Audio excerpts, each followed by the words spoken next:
Okay, good evening, ladies and gentlemen. June 11th, 2026, meeting of the Medford Planning Commission will now come to order. Kaylee, could we have a roll call, please? Rachel Bennett. Here. Larry Besco.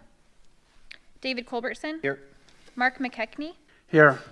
EJ McManus. Here. Marcy Pierce. Here. Jared Pulver. Jeff Thomas. Here. Jim Wallen. Here. Roll has been taken. Thank you. We do have a quorum. Tonight's agenda is available on the city's website for those watching from home. Order of business this evening will consist of consent calendar, written communications, the minutes, public hearings, and reports. Item 20 is a consent calendar and written communications. We do not have any items on our consent calendar or written communications. Item 30 is the minutes. Have the commissioners reviewed the minutes from the Planning Commission meeting of May 14th, 2026? Are there any additions or corrections to be noted? Seeing none, minutes will stand as submitted. Item 40, oral requests and communications from the audience. Is there anyone that would like to come? Seeing none. Tonight's public hearing will be conducted as a quasi-judicial hearing. If you plan to testify, please listen carefully to the following prepared statement regarding the procedural rules that govern these hearings. Statement will be read by Mr. Alan Moreland, Deputy City Attorney. I'm going to explain the rules that govern these hearings. Before the hearing begins, city staff will give a report. The report will list the criteria that govern the city's decision. After the staff report, the hearing will be open for other speakers. The applicant will speak first and may ask for rebuttal time. Following the applicant, any other interested person will be allowed to speak. Any testimony, argument, or evidence you give must relate to the criteria listed in the staff report or other criteria in the comprehensive plan or land use regulations that you believe apply to the decision. If you fail to raise an issue or do not give the commission sufficient information so that the commission and any party can respond, you will not be able to appeal that decision to the Land Use Board of Appeals. If you do not raise constitutional or other issues about any proposed condition with specificity so that the commission can respond to that issue, you will not be able to bring a court action for damages. Before the hearing is closed, anyone who needs more time to present evidence must ask for more time. If you ask, the hearing will be continued or the record will be kept open, and you will have at least 7 days to present additional written evidence. Thank you. Agenda item 50.1, LDS-25-401, application requesting approval of tentative plat for Bear Creek Plaza subdivision. The project consists of 2 developed tax lots totaling 16.94 net acres and is proposed to be divided into tax lot 400 into 5 parcels and expand tax lot 402 to give frontage along Biddle Road. The site is fronted by East McAndrews Road and North Biddle Road. To the west, it's zoned community commercial. The applicant is Bear Creek CV LLC and the agent is Oregon Architecture Inc. The planner is Keegan Benson, and the applicant has requested to continue this item to the June 25th, 2026 Planning Commission meeting. Are there any members of the commission that need to recuse themselves from anything? Oregon Architecture? Well, since it's a continuance, I think You're okay with that? I'm okay. All right. I know, since I asked for it. Are there any members in the audience? Yes. Are there any members of the audience that have come to testify on this agenda item? All right. Is there a motion to consider? Mr. Chair, I move to continue LDS-25-401 to the June 25, 2026 Planning Commission meeting. Thank you. Is there a second? Second. Motion's been made and second. Kaylee, can we have a roll call? Jim Wallen. Yes. EJ McManus. Yes. Marcy Pierce. Yes. Mark McKechnie. Yes. Rachel Bennett. Yes. Jeff Thomas. Yes. David Culbertson. Yes. We have 7 yeses. Thank you. Item 50.2, PUD-22-092 and LDS-22-093 and ZC-23-094. Consideration of request to remove conditions of approval from the Stewart Meadows PUD and subdivision requiring the extension of Myers Lane and the extension of public pedestrian easement to Myers Lane from the westerly property line. The subject area is south of Garfield and west of Anton Drive and is zoned community commercial. The applicant is Kogap Enterprises. The agent is Mays and Associates. The planner is Kelly Aiken. The applicant has requested to continue this item to the July 23rd, 2026 Planning Commission meeting. Are there any members of the audience that would like to speak on this? Seeing none, can I have a motion, please? Mr. Chair, I move to continue PUD-22-092, LDS-22-093, and ZC-23-094 to the July 23, 2026 Planning Commission meeting. Thank you. Is there a second? Second.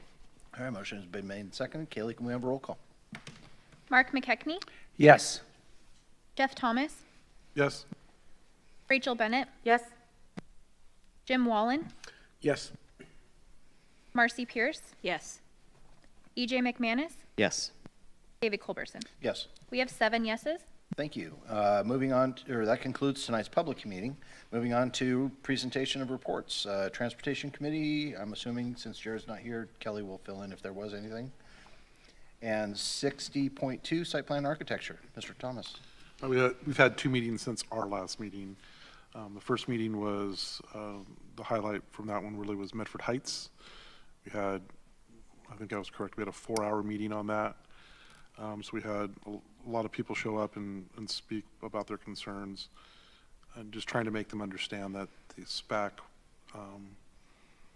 could look at certain things, but it really was the decision of the Planning Commission that allows the development to happen.